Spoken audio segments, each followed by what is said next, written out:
специално за този случай. Има толкова невидни хора, дето не са и присъствали, са закапанчени по затворите и тук не могат да хванат убийците. Добре, благодаря ви, госпожо, че се обадихте. Хората нормално да си мислят, че има нещо скрито покрито. Искам да продължа темата с възпитанието на младите хора. В Български национален съюз членуват предимно ученици и студенти, нали така? Каква е дисциплината? Нарушава ли се вечерния час от вашите членове? Макар че те сигурно повечето са пълнолетни. Да, в Националния съюз гледаме да възпитаваме, да даваме пример, личен пример на тези млади хора с това как да се държат в обществото. Именно добродетелите, които се опитваме да възпитаваме, са отговорност, честност, родолюбие, дисциплина лична, която да я предават на тези, които ги гледат отстрани. Това е основното. Знаете ли, когато тук в България чуем думата националист, всички нас възникват едни асоциации с това, което виждаме по филмите, репортажи извън на България и така нататък. И днес като че ли и хората, пък и полицията, защото имаше доста засилено полицейско присъствие, очакваха малко по-бурен протест от ваша страна. За сметка на това обаче, вие бяхте много дисциплинирани, много подредени и с перфектна организация. Да. Ние се гордеем наистина с перфектната организация, която правим на всички наши мероприятия.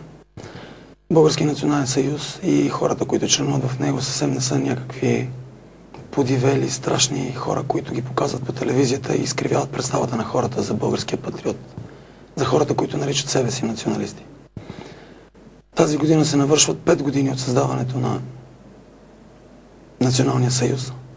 За 5 години ние сме направили редица мероприятия. Това са национални чествания, това са хуманитарни акции, с които ние подарявахме книги, литература, детски играчки на българи, живеещи зад граница. Ние сме направили няколко детски площадки. Утре на 2 юни ще открием паметна плоча на Георгия Баджията, който е обесен от турците 10 дни преди да се изтеглят от София. Преди една седмица завърши 4-тия национален детски конкурс на тема Моята красива България. Това са все инициативи, с които ние искаме да повдигнем самосъзнанието, родолюбието, да възпитаваме младежта в българщина. Това са наистина чудесни инициативи. Ние обаче нека да чуем следващия зрител на телефона. Добър вечер. Ало. Добър вечер. Ало. Кажете. Ало. Добър вечер. Кажете. Чуете ли ма? Чуваме ви, да, в ефир сте. Намалете си телевизора. Добър вечер. Ало. Какво да ви кажа? Слушайте ма. Какво да ви кажа? Ало. Намалете си телевизора и тогава говорете. Господин Стоицов. Ема не мога да ва чуя вас. Вие говорете и не се стремете да ме слушате мен. Намалете си телевизора и кажете каквото искате да ни кажете. Защо, господин Стоицов? Намали го. Защо крие убийството на тия деца?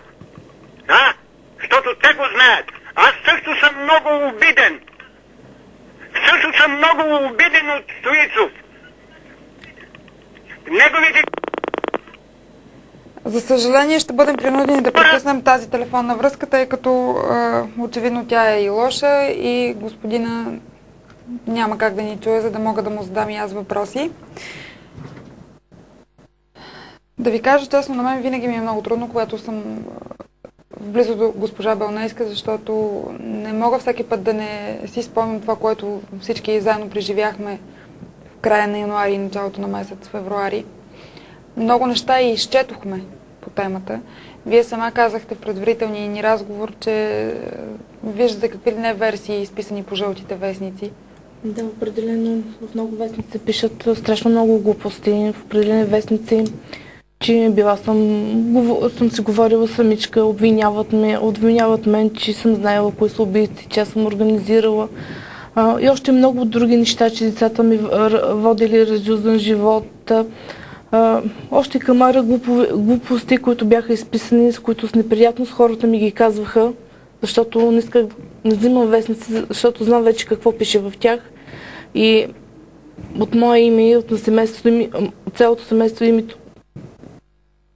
Нали, тези хора да спрат да пишат глупости, нека да пишат, но да бъде нещо истина, нещо вярно, нещо достойно, като хора, които работят в тези вестници. Искам да изкажа благодарност специално към вестник Труд, към една от репортерите, Боряна, която просто и права Евала като човек, като репортер. Тя винаги е написала това, което аз съм казала, винаги ме е попитала и ми го прочела предварително. Добре ли е написано и чак тогава го пуска във вестника. Значи това е единствения вестник, в който пишат точните неща, без да преувеличават, без да измислят или каквото и да е от този род. Всички останали вестници пишат каквото си искат, преписват от различни вестници, правят статии, четат определени статии, знам в кой вестник какво е писано и просто ми става и смешно, и гадно същевременно и крайно неприятно. Дали ще бъде приятно, ако някой напише нещо за тях, така и те го прочитат невярно? Няма да се чувстват добре. И защо на нашата мъка и страдане трябва да печелят и да правят тиражи от вестници? Защото много хора просто търсят скандалното и настройват хората определено към мен и моето семейство, което не е вярно. Не знам коя тази майка, която сама ще организира убийството на децата си или нещо от този род. Трябва да е някоя съвсем безотговорна, която ги не е гледала, която не е треперела над тях и не знае децата къде се намират, къде са отишли. Но при нас тези неща съвсем не са така. Нека сега да чуем следващия зрител. Добър вечер. Ало, добър вечер. Кажете. Ало?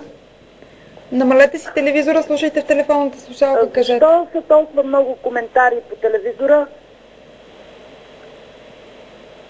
Да, обаждам ли? Защо са толкова много коментари за това убийство, като виждате, че ако са едни прости хора, или някои малки деца, или някои невзрачни хора, до сега да са заловени. Това са някои хора големи, където се прикриват и не искат да излезнат наяве. Това в България се случва хиляди пъти вече. Защо въобще го подлагате на коментар? Всичко е ясно. Ами защото трябва да говорим, госпожата затвори, но докато ние говорим, този случай няма да бъде забравен. Ако ние спрем да говорим, съм сигурна, че и голяма част от обществото, не само в Пазарджик, а в цялата страна ще забрави за него, ежедневието ще го грабне и нещата ще си продължат по каналния ред. Докато ние говорим, мисля, че има смисъл да се опитваме да направим нещо. Именно, вие го казахте. Ние говорим за този случай, макар да е болезнено за родителите, за близките.